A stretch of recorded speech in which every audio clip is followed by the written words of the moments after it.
What's good, one and all? Welcome back to the channel. It's your boy Bobby Kyng with a brand spanking new reaction.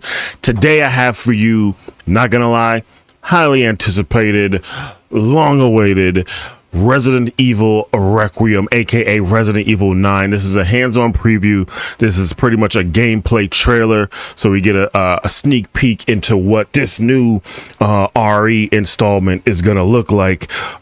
So as we get started, if you're new to the channel, most definitely hit subscribe, most definitely drop a like, and just as a quick heads up, be prepared because October I will start streaming on Twitch.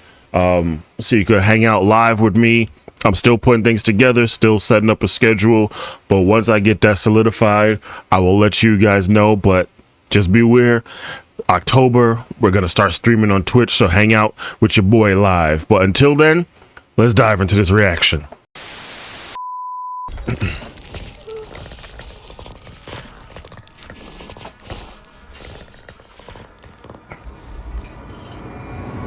That should look... Damn, what the hell is that? Since 2017's Resident Evil 7, a regular staple of Capcom's horror series has been the inclusion of an enemy that stalks you. Jack Baker burst through a wall and into our hearts, the world fell in love with Mr. X, and Lady Dimitrescu provoked My her God. own kind of online adoration. Damn sure did. Resident Evil Requiem appears to be keeping up this tradition, with its own take on the hulking, relentless pursuer. And so far, from my small 20-minute sample at Gamescom 2025, it feels like that Capcom looks has created crazy. a new lumbering foe that more than lives up to the mantle of a Resident Evil Oh my stalker. God.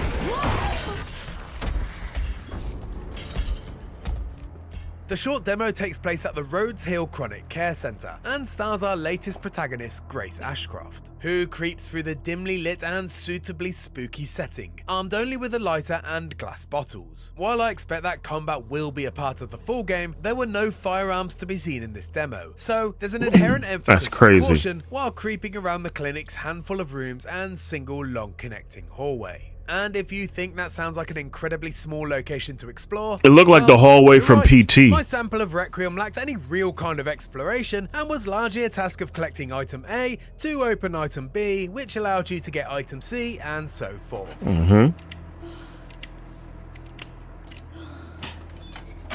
All sounds simple enough, right? Well, in classic survival horror fashion, your uneasy confidence is quickly jump scared out of existence upon the arrival of the as yet unnamed stalker enemy. Okay, that was just a dead body. Or infected, in her words, a hulking claw lurches into frame to manhandle the corpse.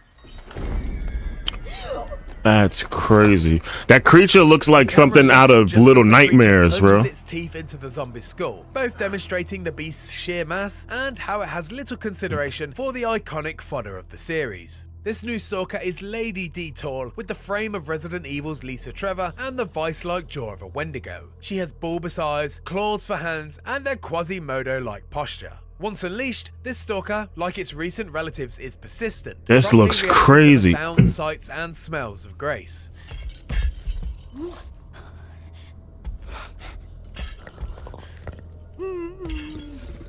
And like her xenomorph stalker cousin from Alien Isolation, this monstrosity can and will travel above you through the ceiling space, dropping down as quickly as it can scarp her up. Basically, she's relentless and can easily outmaneuver you.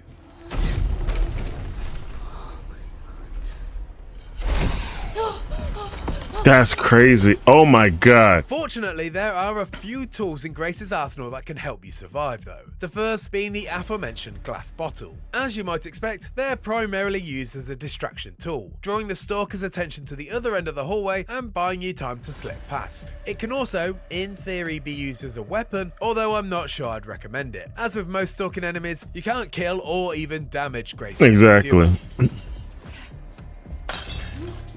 Perhaps Grace's most valuable weapon though, as you might have gathered by now, is sneaking.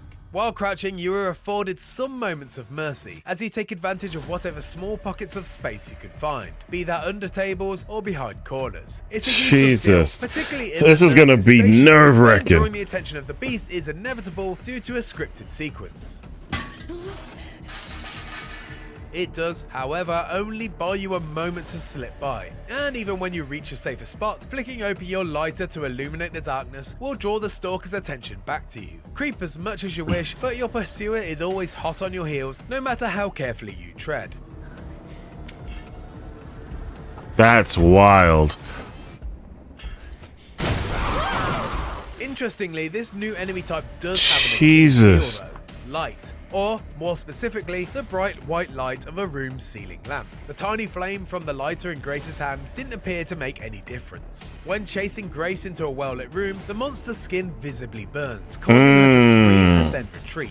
Not only does this put some of the power back into your hands, but it's also a nice interpretation of the rules of Resident Evil's safe rooms. If you've ever seen Mr. X's bizarre backpedaling when confronted with a safe room, you'll know this change is a welcome one, adding some well-overdue logic to the classic gameplay trope that magically blocks a stalker from entering your safe haven. He's just standing right there.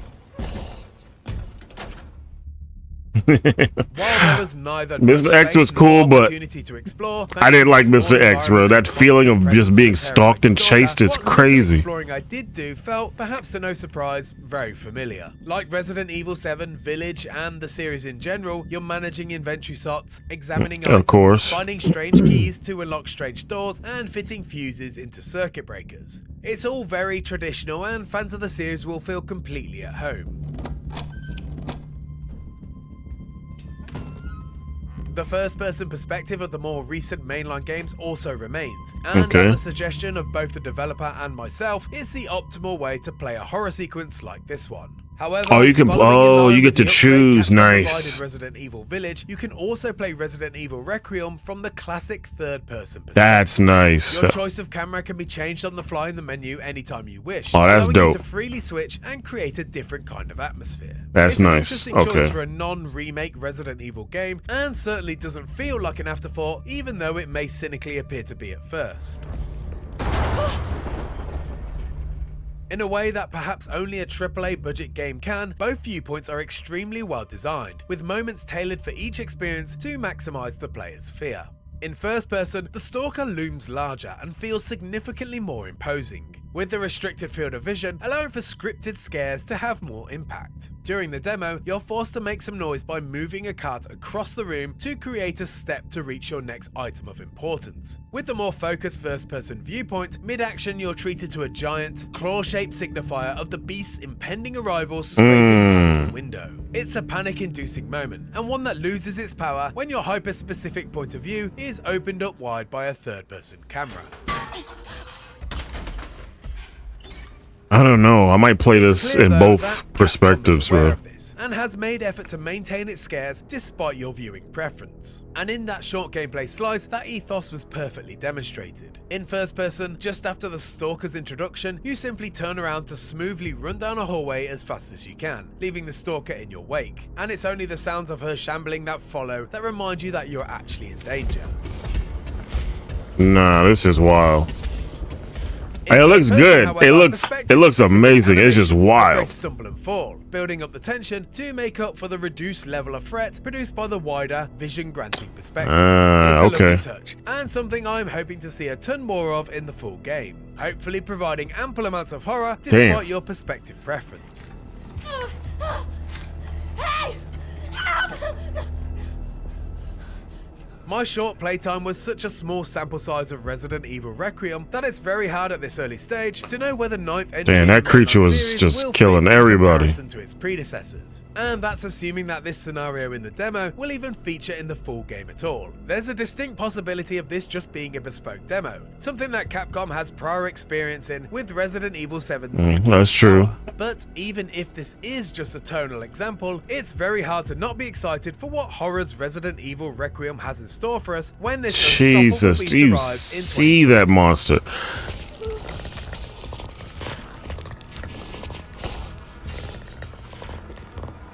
And there's like a purr, like a cat. And if you like that video and you want to learn more about Resident Evil Requiem, why not check out the entire history of Raccoon City, getting you up to speed on everything you need to know about Requiem's key location. And for everything else Resident Evil, that's crazy. That's crazy. It looks good. It looks amazing, honestly.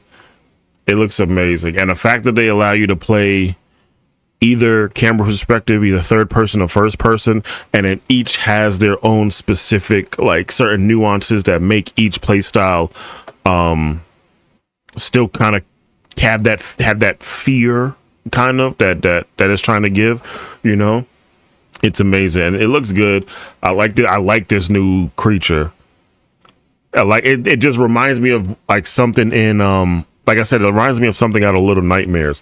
I want to say, remember, I don't know how many of you play Little Nightmares, but there's in the first one, there's I forgot his name, but the one with the super long arms who tries to like find you by like sound and I think smell, or I think it's just sound. But that is like a mix of that and then the DLC for Little Nightmares 1. There's like a mermaid, like an old lady looking mermaid type. It's like a mix between those two, but then also has like a bit of a resemblance from one of the bosses in Resident Evil Village with like the hunchback like aesthetic. It looks good though. Yeah, definitely. I'm definitely here for it. Always been a Resident Evil fan since the beginning. You know, the OG 2 and OG 3 Nemesis being my favorites. And then, you know, recently with the remakes, 4 being my favorite when it comes to the remakes. Yeah, but hit me in the comments. Let me know your thoughts down below. Are you guys hyped for this game? If you made it this far in the video, type Resident Evil 9. This way, you know, I know you guys ain't just skipping through the video. But anyway, I appreciate y'all, and I will see you all in the next one. Peace.